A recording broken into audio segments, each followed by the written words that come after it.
Your donors find so much joy and fulfillment in giving. It's what taps into their heart and passion for making a difference in the world.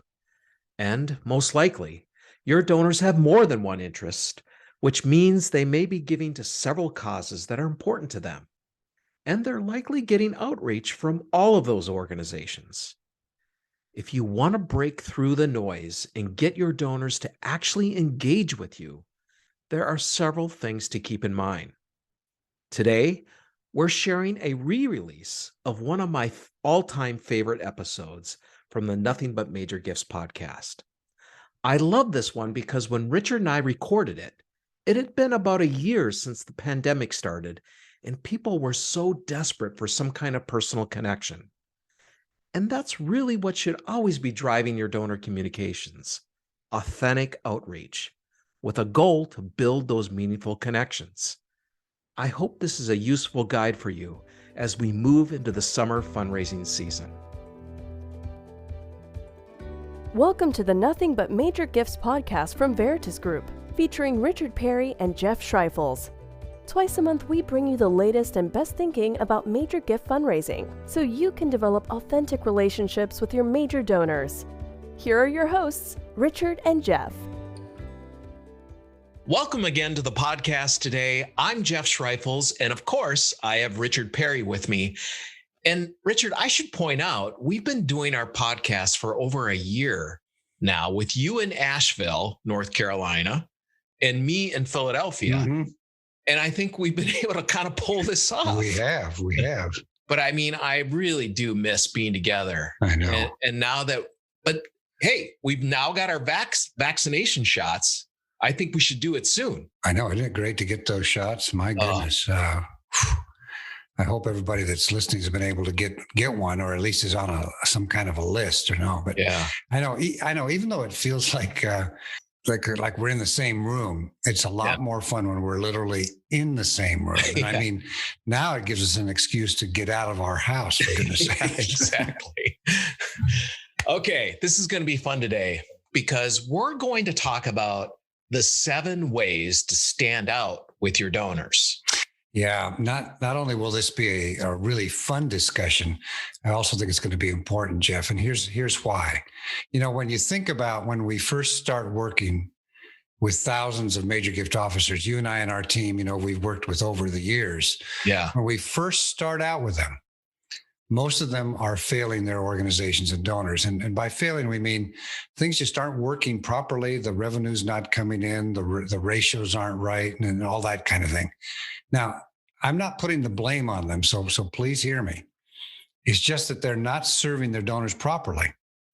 I mean, they don't know how to stand out among the crowd because they haven't had the proper training on what to do. I mean, that's the bottom line. I totally agree. And what's great for our listener today is that we're going to take all those years and all that work we've done with those thousands of frontline fundraisers and pass on to you on how you can properly cultivate your donor and stand out in your donor's mind and heart and get them to actually engage with you. That's right. And so what Jeff and I have done is come up with 7 ways you can stand out to your donor so that whenever your donor thinks about your organization, there's nothing but really positive feelings from that donor about not only the mission, but how they're treated as a human being and how they're relating to you. This is so important because, I mean, let's just be honest. There are probably 5 to 6 other organizations that are in a relationship of some type with your donor at the same level as your organization. That's right. We forget that because a lot of times we think, well, this donor's just, passionate about our cause. Just loves us, nobody else. Right. But we know that's not true. Plus, there's probably another 10 or so that are trying to get to know your donor. Exactly. So there's all this communication, noise, information that's hitting your donor all the time. Besides, and that's just on their philanthropy. They've got a life too, right? Exactly. So there's a lot going on. All right, so let's get into this, Richard. What is the first way for our listener to stand out with a donor? Well, the first one, and this is an important value to you and me, the first one is to be authentic, be real. Absolutely. Be yourself. Yes. I mean, this, if there's anything that I've learned over all these years I've been living, is the peace that comes into your spirit, into your heart, into your world when you're with somebody that's telling you the truth, that's being the truth, that really is who they say they are, Yeah. and whose activities with you are true and they're dependable. I mean, Jeff, I mean, you know how this whole thing about authenticity is so important to us, not only in our relationship, Yeah. but our relationship with our significant others and our relationship in business as well. Yeah. It is absolutely essential. And, when you think about this major gift work, or mid-level and planned giving work, the beauty of all of this is that we get to work directly with donors one-on-one. Mm-hmm. But that's a big responsibility too, because we're supposed to be developing relationships. And if you think about all the good relationships you've had with people, it's because you've been able to be authentic and be vulnerable with the person. And that allows the other person to be authentic, tell the truth, and be real with you. And this is just so essential, but yet it's so difficult, it seems, because we've run into so many major gift officers who don't have this part down or don't think it's important.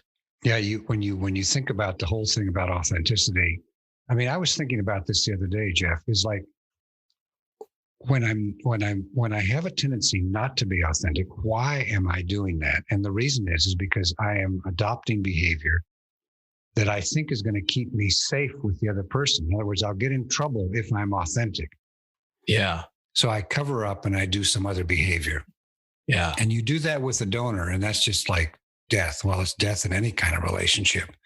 Yeah. The interesting thing is if you just ignore that little voice that says, you're going to get in trouble if you say that, or you're going to go down that track. If you ignore that little voice and you're just authentic, it's amazing what comes back from the other person and from the donor. It's a sense of real trust. I mean, it's an unbelievable experience. So this first one about being authentic is very, very critical. Yeah. And unfortunately, if you are authentic and real, you will stand out. And I say that unfortunately, because I don't think most people are real and authentic with donors. Mm-hmm. Mm-hmm. Okay. Well, let's go to the next one. This one's related. And this one is very simply, and we've kind of already talked about it a bit, but it's simply to tell the truth. We've heard so many horror stories from donors where, they'll give a gift and something happens at the organization where they don't actually use the gift as intended. Mm-hmm. And then they never get back to the donor to actually tell them because they're afraid. And so then the donor's like, I'm never giving to this organization again. I can't trust them. Yeah. And the offense wasn't that something changed at the organization. The offense was not telling them. The offense, not the offense, the offense. Yeah. That was I mean, that's what bothered the donor. Yeah. And you think about that personally, Jeff. I mean, you and I mean, we tell each other the truth, and we practice that in our significant relationships and with our employees. Yes. And the times we've held each other accountable on that has been very important. Like, well, what's the truth? Exactly. And it's a wonderful thing to have with donors. All right. So telling the truth, so important. Yeah, it is. And the next one I think is to be a great listener and to be perceptive. Huge. So the thing that's a problem in mid and major and planned gifts and this whole fundraising thing is that oftentimes we're after the money, right? Yeah. And so therefore our whole drive is to do our agenda and get the money, which actually causes deafness.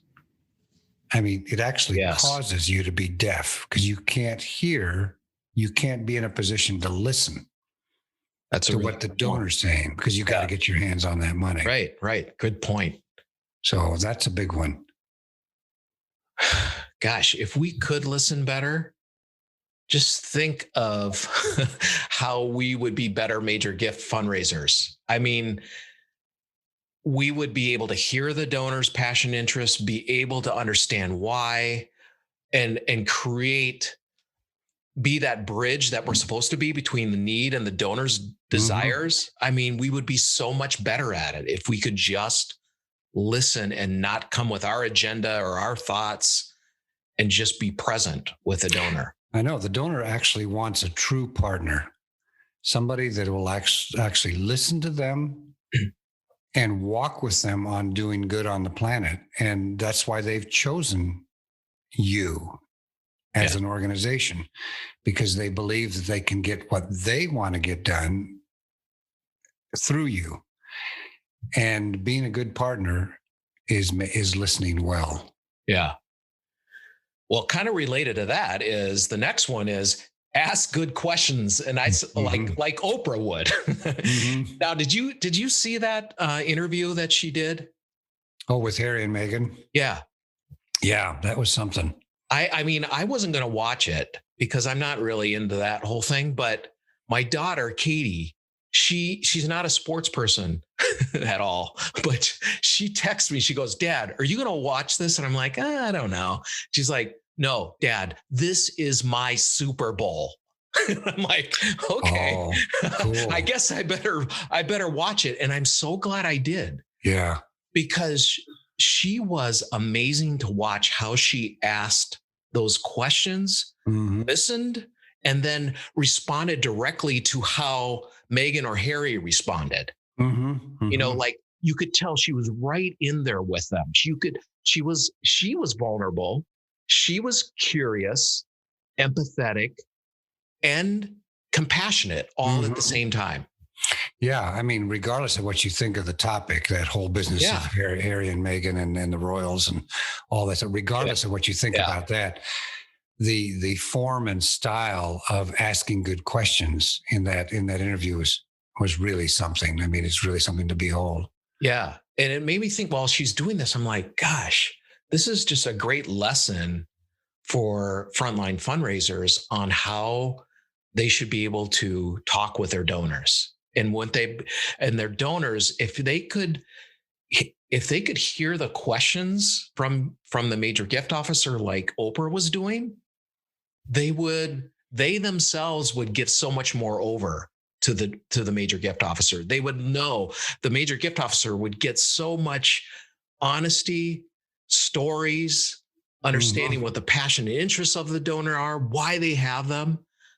I mean, she made them feel comfortable to be vulnerable.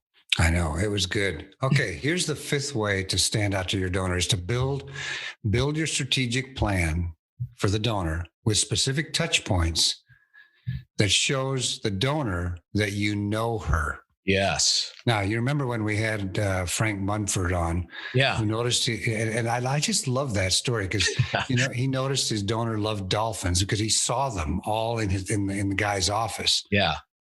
And Frank's on the plane and he reads an article about dolphins, rips it out of the magazine, and sends it to the donor. Yeah. I mean, now is the donor's like his best friend. I mean, I know. Right. You noticed, I mean, and you saw a touch point that showed that, okay, this guy really loves dolphins.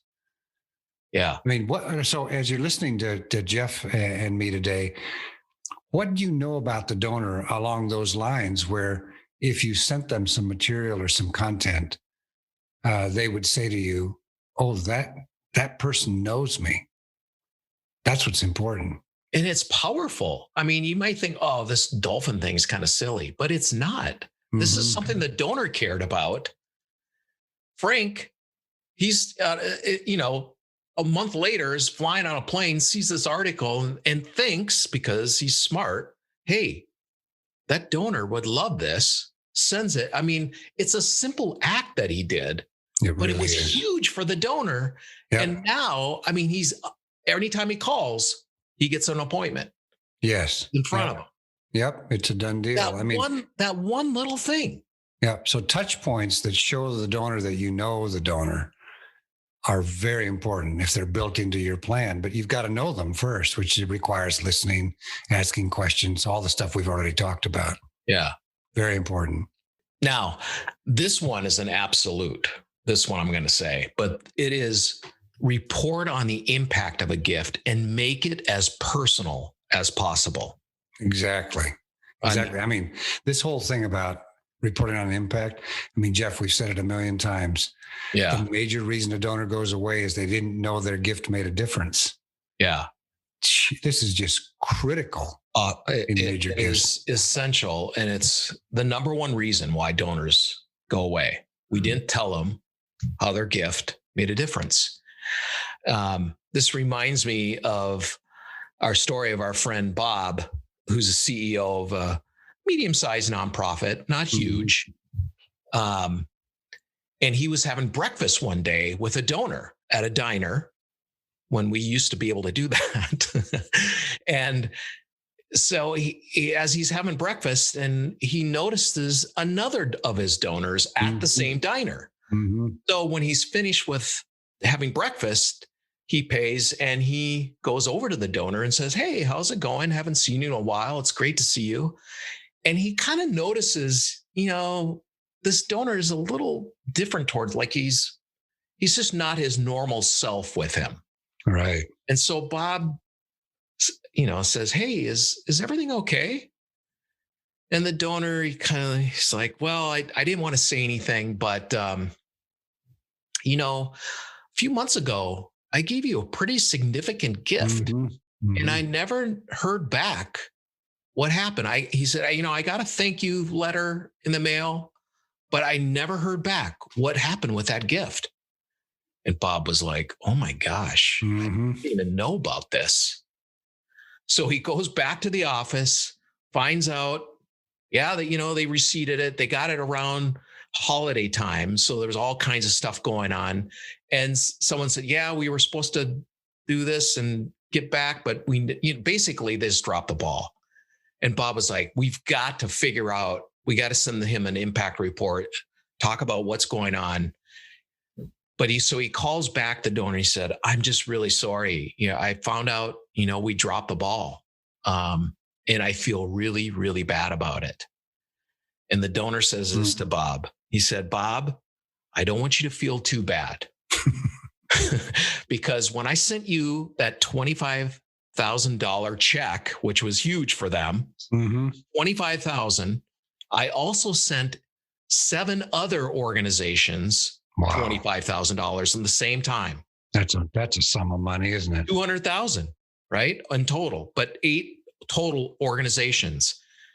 And he said, only one organization of the 8 wrote back to me and told me how my gift made a difference. So you're not alone. And Bob was like, "Oh my gosh, who was it?" And he said, "The one organization that reported back to me was this small food pantry in West Virginia run by an 80-year-old woman. And she wrote this donor an 8-page handwritten note explaining exactly what she did with his $25,000. Yeah. So you know what happened the next year? He gave the whole $200,000 to this food pantry. See, there it is. Yeah.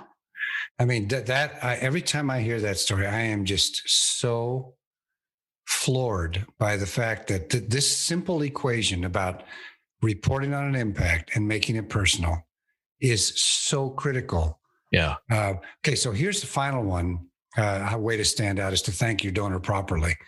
Huge. That's huge. It's huge. I have one story of a lost check that sat, it was about a $40,000 check, maybe 35, that sat in the drawer of a finance person who forgot about it. Oh no. And that's one where, the relationship went south. You remember the story of the organization that the finance people didn't want to hire new, more receipters during the Christmas season, so they didn't.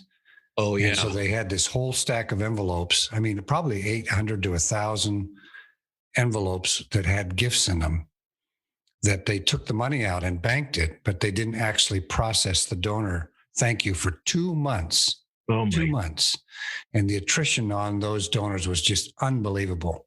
Well, yeah. And you juxtapose that against the donor that was giving at the $10,000 level and was really communicated well by the major gift officer about what the program was doing, what the project was, got involved in it, got involved in the details, was so exciting that they gave $4 million.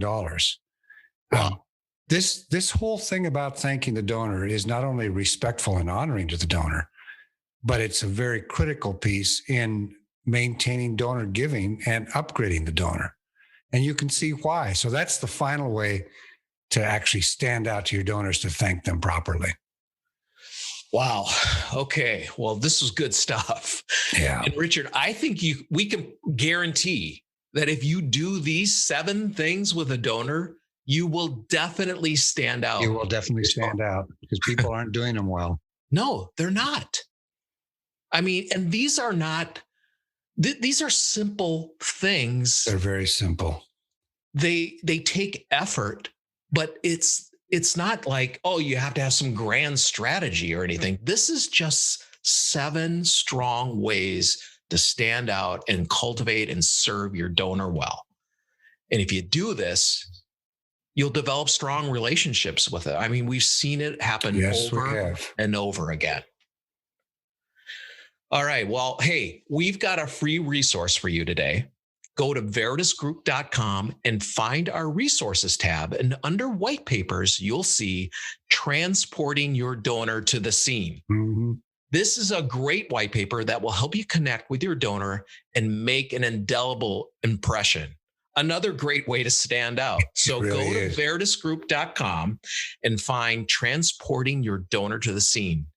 And thanks for joining us today, and we'll see you next time. See you later. Thank you. Thank you for joining us for the Nothing But Major Gifts podcast from Veritas Group. Richard and Jeff also write an ongoing blog that you can subscribe to for free at veritasgroup.com. Please join us again next time.